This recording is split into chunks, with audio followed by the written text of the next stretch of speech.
the business owner that doesn't want to put their prices up on the customers because they're not sure how they're going to react. Because it is scary. Like, these people come in every day. You're a part of their day. They come in, they get their coffee, they'll come and have brekkie and they'll go on to their work life, and you set them up for the day. And if you are nervous to put your prices up because you're worried that you're going to lose traffic, someone loses. Like, there's no winner here.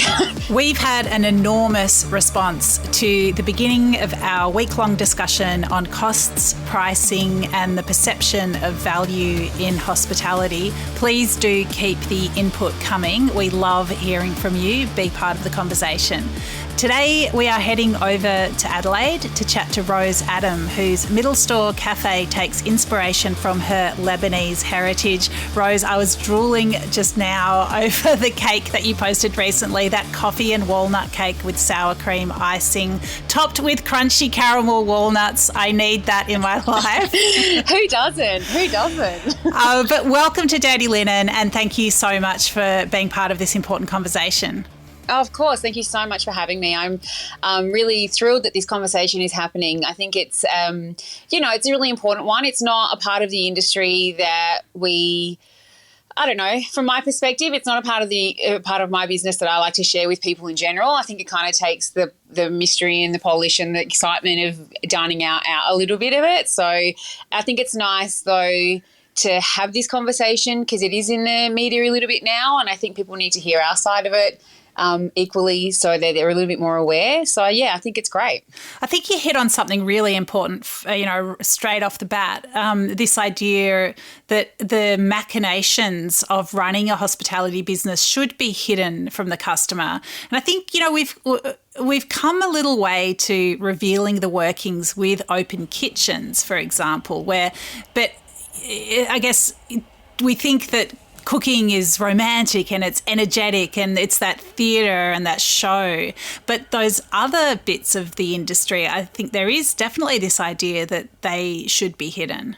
Yeah, I think so. I think, the whole idea of hospitality, the whole idea of the industry, for me anyway, is this whole romance of getting a little bit dressed up or doing something a little bit special, treating yourself to something that you wouldn't normally do. And that's what we love about the industry, is that you get to share that experience with people. And I think when you start to open the back door and open back of house up a little bit and share with people really what goes on, it can kind of take the shine off it a little bit. You don't want people to feel guilty. You don't want people to come to breakfast and feel like, oh God, I know really what happens, back there. I know how much this cost them. I know how expensive this whole thing would have been. And I don't want people thinking about that. I just want people to come in, enjoy the experience and go. But I think it's hard when you aren't, able to when one side gets communicated and the other side doesn't. I think that's what makes it hard, because then you have to open that back door up a little bit and you have to welcome them into back of house a little bit and show them a little bit of the world that goes on. And it's a very complex world. It is very complex. So, what sort of, conversations have you found yourself having with your customers, or what have you found them sort of looking askance and saying, oh, like, why does that cost this now? Like, what's happening there at Middle Store? At the Middle Store, we're really lucky. We have the Middle Store is a little bit different. Like, cafes are different to restaurants. Restaurants, you might get the same small handful of diners that come back repetitively, but for the most part, it's new people coming through to experience something different. At a cafe, it's the exact opposite. At a cafe, you get the same people. For like 60, 70% of our customers are the same people who walk in every single day. So we have a bigger relationship with them. We're able to talk about the things that are happening in the economy, things that are happening with politics and, who's going in and what's happening with the cost of living and all that kind of stuff. So just over your daily coffee, we get to have those chats with people. And I think we're lucky because we've been able to talk about how much the cost of living has changed in the last 2 to 3 years. And it has changed dramatically in the last 2 to 3 years. And there's been so much pressure put on suppliers and the industry and consumers and so on. So we've been fortunate enough to be able to have that conversation with most of them. So when it came time for us to do a price increase on our menu, and we did it begrudgingly. We didn't want to. We weren't happy about it, but after the third price increase on eggs, it just got to a point where we were like, I can't wear this anymore. We have to put our prices up. And so most of our customers really encouraged it. They were like, it's about time. You guys are the only ones that haven't done a price increase lately in the area. So we were lucky from that end. But then we did get a handful of people who just didn't come back. The prices went up and they went elsewhere. So, or some of them, I literally had a customer the other day turn down a bacon and egg roll. It was $15 for brioche bun, locally made by this gorgeous baker, local bacon, free-range eggs, our own homemade chutney. So much work goes into this bacon and egg roll. It's not just a simple bacon and egg roll. And he complained just profusely about how expensive it was, and a bacon and egg roll shouldn't cost any more than $8. I can go to Macca's and get one for like $6, and what the heck? And I was like, oh, it's not McDonald's. Like, it's a completely different thing. So, and I tried to explain all the nuances and things that were different, but it just didn't resonate. So I think it's 50-50. We get some people who really struggle with the price increases, but then we get a lot of people who are okay with it and they completely understand. So, but like I said, we're lucky because we get to actually have that conversation with people. Yeah. Oh my goodness. There's so much in everything you've said, Rose. Like it's just really juicy. Like, it is such a juicy set of topics. It's not one topic. There's a lot in there. Because, I mean, just the fact that you were begrudgingly putting up the prices. Like, you really tried to insulate your customers from reality as much as you could. And of course, that is the job of a cafe. The job of the cafe is that moment at a time where you've got, someone making you a coffee, and it's, you're stopping, you're taking that breath. So it is all about creating that moment of sunshine in somebody's day. And so, of course, like reality, like price of eggs, like you don't want to bring that in there. But then your customers are actually living in the real world. They know that eggs are getting more expensive. And so, they care about you and they understand. So they want you to put your prices up. So that's an amazing example of communication, and I think a trust and community. And that's something that's so beautiful in cafes. But then you also think about, that owner that might not have the confidence in her community that they would ride through that change with them. And then instead of putting up the price, they will use cage eggs, or they will use, they won't use free-range bacon, or they'll get the brioche from Aldi. No shade on Aldi, but, it won't be that artisan baker down the road. And, that, of course, goes up the supply chain. And then there's, we don't have as much demand for free-range eggs, and then that's bad for the chickens. And it's so there's just a lot in it. And I suppose, the ultimate sort of the simple thing that connects all of these complex questions is that, well, everything is connected. We are all connected. We are connected to land and water and air, and, how one another feel about life. So it's big, this stuff. It is really big. It's huge. Yeah, it's massive. And I think what you were sort of saying about the business owner that doesn't want to put their prices up on the customers because they're not sure how they're going to react, because it is scary. Like, these people come in every day. You're a part of their day. They come in, they get their coffee, they'll come and have brekkie, and they'll go on to their work life, and you set them up for the day. And if you are nervous to put your prices up because you're worried that you're going to lose traffic, it's not just the quality of the product that compromises. I know for a lot of us in the industry, especially in the cafe industry, it's the team that suffers because you'll cut their hours back because you can't afford. I'll just be like, well, maybe I won't give my casual girl who I'll normally give, 16 hours a week to, I'll have to cut her back to 12 to be able to continue to afford to give people the stuff that I can give them at the price that I can give them. And nobody wants to do that. So someone loses. Like, there's no winner here. Like, someone loses in the end. And if it's cutting your team's hours back because you have to wear the brunt, then as an owner you end up working more, and they end up earning less, which is unfair. Nobody wants that. Or like you said, the quality of the produce is just not there. You have to start making compromises, and you're going to lose people either way. Do you know what I mean? The service will suffer, the food will suffer. I don't know. Something's going to go downhill. Yeah, that can has to be kicked somewhere. That's somewhere, yeah. And you just have to bite the bullet and do it. That's the thing, right? Yeah. And I think also, and I'm sure this is on your mind, it's like for some people, you know, that coffee, that is a real treat for them. Like they actually do account for that in their budget. And, you know, for some people, you know, in a price, whatever it is, whether it's the coffee or whether it's the cake or whether it's a sandwich, you know, when it gets to a certain price, well, they actually can't afford it. And, you know, that's a reality as well, which I'm sure weighs on you and on many owners heavily, because you want to be accessible to the people that you mean so much to. Well, this is the thing, and you have a relationship with these people and they've supported you through so much, especially during the last 2 years. And, you know, I had a great example as we had a customer come in the other day and she said, we've had to buy a coffee machine for home because, you know, we like to have an afternoon coffee, but we can't afford to keep coming back here to get our second coffee from here in the afternoon. So we've bought a machine and we're still going to come in the morning and get our morning coffee, but we're going to stay home and have our afternoon coffee on the machine just to save a bit of money. You know, and this is not something that, you know, was washed. We didn't wash over it. You know, both my sister and I were both owners. We both sort of, after she left and she told us, I sort of looked at her and I was like, gosh, this is what's happening now. Like, you know, we're so grateful that they have taken us into consideration and that they want to keep coming to us to get their morning coffee, but they're not able to afford that second one in the afternoon. So they're going internal, buying a machine, you're getting a return on that investment eventually. But that's just how it is now. People still want to support you. And they're still trying to find ways to do that. So you're trying to find a way to meet them in the middle as the owner.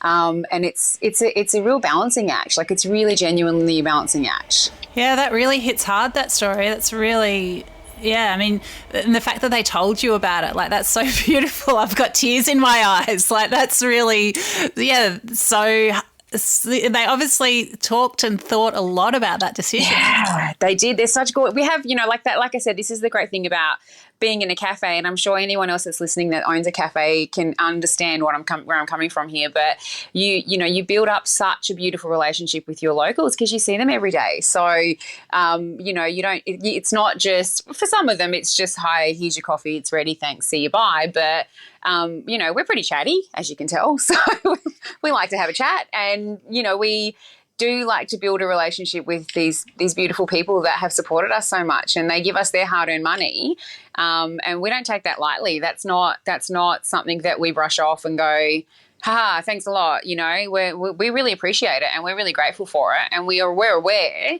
that there is a certain quality and expectation that needs to be met every single time. So yeah, like when they come to you and they tell you that, you know, we still want to support you, we'll still come in the morning, but we just won't be coming in the afternoon. It hurts because they don't want to do it and we don't want them to do it, but that's the only choice that everybody has right now. So it's just how it is.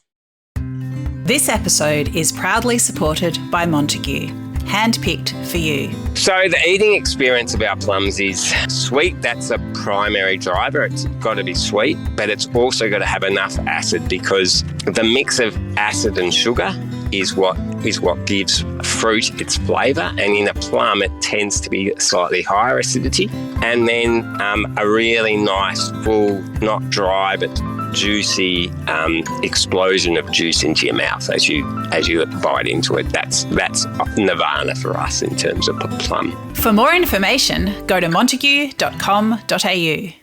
Do you have any hacks or strategies, or whether it's a menu item or something that you've been able to tweak that means, you know, the quality of the dish is where you want it, no one's lost any hours, you know, it's not more work for you? Like, is there any sort of little genius tricks that you've come up with? No. Damn it.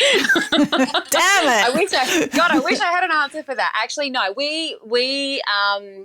So we have gone very much in-house for a lot of the stuff that we make. So it's not a genius hack, but one of the things that we have decided to do outside of our gluten-free products, because gluten-free is a whole nother, range of things that needs to be done, prepared in a special kitchen and all that kind of stuff. So outside of our gluten-free baked goods and our sourdoughs and brioches, we make everything that's baked in-house now. We found that the cost of buying things in versus us making them ourselves is just, it's huge.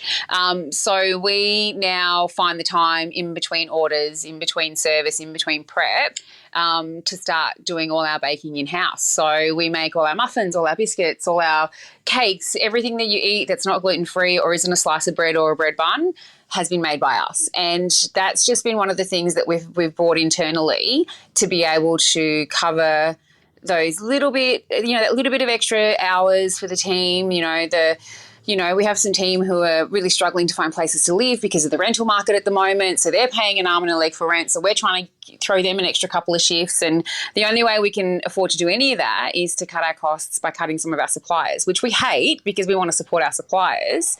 But on the other hand, we have to keep the business going. So that's been I don't want to say hack, but that's been the compromise that we've had to make. So yeah, it's really interesting. And again, you can just see from what you're saying, like how interconnected we all are. There's such complex machines that, you don't want to, someone that makes the cookies, like they might be, you hear about people who are doing that. They're doing it from home in between the kids, picking up the kids and all that sort of stuff. Like that's someone else's small business. But then it's great for your staff to have those extra hours and to also get the experience in making that stuff. And then I love it as a customer when, goods are baked in-house. So I guess there's that point of difference there that I'm sure your customers really appreciate. But yeah, again, it's adding something to your list of things to keep on top of in terms of purchasing and staying focused on, and I guess that menu development as well, like that creativity. So it's a lot. It's a lot. And I think menu development is a big thing of it. Like we really try and focus on, I grew up in a very ethnic household where, mum would go to 3 supermarkets before she bought something because she wanted to make sure that she got the best price. So, and it's all about being very aware of the money that you're spending and where you're spending it. So that whole idea of running a business has stayed with me. So when I'm shopping for the cafe, I'm very much shopping seasonal. I'm going straight to the suppliers. I'm going straight to the producers. I'm going straight to the growers. We don't do anything, we try and minimise the middleman as much as we can. I buy my mushrooms straight from the mushroom farm. I drive up there. I pick the box. We bring it back to the cafe. So all these little things that help us save a little bit of money here and there, they're the things that we're really trying to do. So, if it means speaking to the fruit and veg guy and sort of saying to my fruit and veg guy, like, what's in season, what's there in excess of, what are they trying to get rid of at the markets when you go, and he'll be like, this is what's the cheapest at the moment, this is what's happening. And he's great because he keeps me on top of all the things, and then you just make something delicious and you make it work. But it's work, it's a lot of work. Those conversations take time, the researching, the resourcing, finding out who's got what, where to get it from, then you have to go get, like, all of that stuff factors into it. But it's what keeps our costs down, and it allows us to continue to employ our team and continue to support the people who we do have to buy things from because we can't do everything ourselves, and also hopefully keep our prices at a reasonable amount for people to be able to come back in every day. So, it's like you said, it's a complex machine. We're all interconnected and it's all very entwined. That's why I don't like to bring people into the whole running of a business thing, because it's just not very glamorous.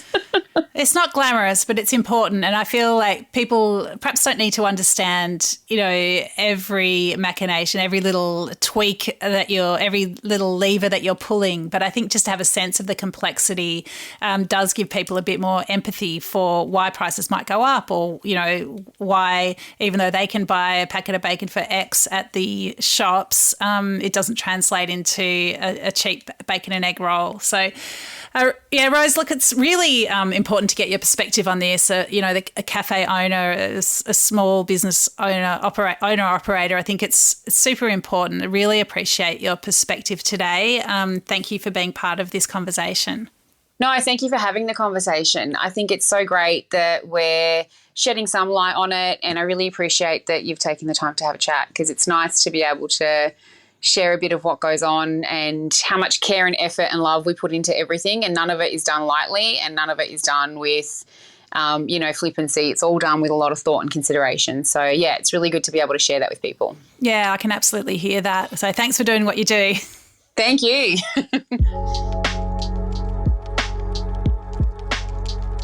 This is Dirty Linen, and I'm Dani Valent.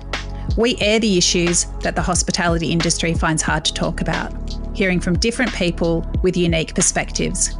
We want to hear from you as well. If you have something that needs to be said about a topic, get in touch so we can include your perspective. Contact us at dirtylinen@deepintheweeds.com.au or hit us up on Insta at Dirty Linen Podcast. We can't wait to hear from you.